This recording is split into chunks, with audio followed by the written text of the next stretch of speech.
আসসালামু আলাইকুম। আমার আজকের রেসিপি টক মিষ্টি ঝাল জলপাইয়ের আচার, যে আচারটা তৈরি করার পর 1 বছরের মতো সংরক্ষণ করতে পারবেন রোদের ঝামেলা ছাড়া। সেই সাথে এই আচারটা তৈরি করার পদ্ধতি অনেক সহজ। যারা সহজে আচার তৈরি করতে পছন্দ করেন, আমি আশা করছি আজকের রেসিপি ভালো লাগবে। জলপাইয়ের আচার তৈরি করার জন্য 1 কেজি নিয়েছি জলপাই। তারপর এই জলপাইগুলোকে পরিষ্কার করে ধুয়ে নিতে হবে। জলপাইগুলো ধুয়ে নেওয়ার পর এগুলো আমি কেটে নিচ্ছি, আর একটা জলপাইকে 4 থেকে 5 টুকরো করে কেটে নিতে হবে। তাহলে আমাদের আচারটা তৈরি করতে অনেক সহজ হবে। আমার সবগুলো জলপাই টুকরো করা হয়ে গেছে। তারপর আমি আচারের জন্য মশলা তৈরি করে নিচ্ছি।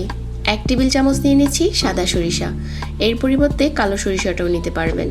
5 কোয়া নিয়ে নিচ্ছি রসুন, 4টার মতো নিয়ে নিচ্ছি শুকনা মরিচ, আর 4টার মতো নিয়ে নিচ্ছি কাঁচা মরিচ।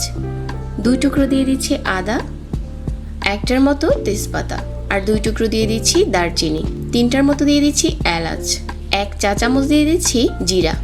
তারপর এই মশলাটাকে অল্প একটু পানি দিয়ে খুব ভালো করে ব্লেন্ডারে পেস্ট করে নিয়েছি। চাইলে পাটায়ও পিষে নিতে পারেন। তো আমার আচারের মশলা তৈরি। এখন আচারটা তৈরি করার জন্য চুলায় একটা প্যান বসিয়ে দিয়েছি।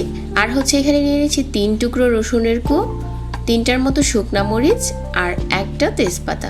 1 কাপ দিয়ে দিচ্ছি সরিষার তেল। আচারের জন্য কিন্তু সরিষার তেলটাই নিতে হবে।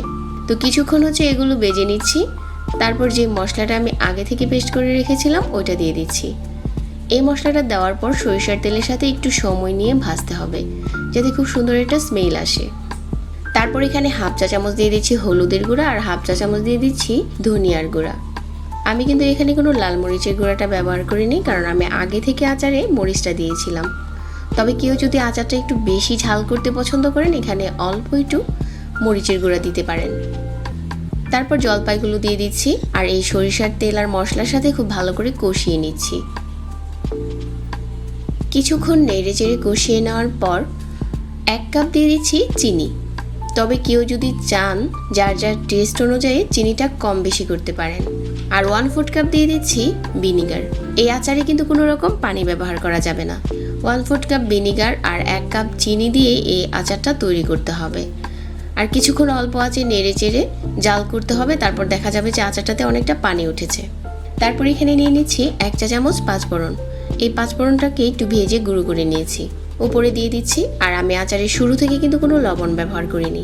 এখন আমি দিয়ে দিচ্ছি 1 চা চামচ বিট লবণ। তো আমাদের আচারের সব মশলা দেওয়া শেষ হয়ে গেছে, আর সেই সাথে আচারটাও তৈরি করা হয়ে গেছে। অল্প আঁচে নেড়ে চেড়ে একটু সময় নিয়ে এই আচারটাকে তৈরি করতে হবে। এখন আমাদের জলপাইগুলোও খুব ভালো সিদ্ধ হয়েছে। একটা জলপাই আমি উঠিয়ে একটু চেক করে নিচ্ছি। ঠিক এই পর্যায়ে চুলাটাকে বন্ধ করে দিতে হবে, আর আচারটা ঠান্ডা করে বয়মে সংরক্ষণ করা যাবে। আচারটা যখন আমরা বয়মে ভরে নেব, তখন তেলটা উপরে চলে আসবে আর জলপাইগুলো নিচে চলে যাবে, যার কারণে এই আচারটা 1 বছরের মতো ভালো থাকবে। আচার রোদ্রে দেওয়া ভালো, তবে যদি কারোর কাছে রোদ্রের ব্যবস্থা না থাকে, ওই ক্ষেত্রে এভাবেই রেখে দিতে পারেন। আশা করছি আজকের এই সহজ জলপাইয়ের আচারের রেসিপি ভালো লেগেছে সবার কাছে। সবাইকে ধন্যবাদ জানাচ্ছি, আর সেই সাথে বিদায় নিচ্ছি। আল্লাহ হাফিজ।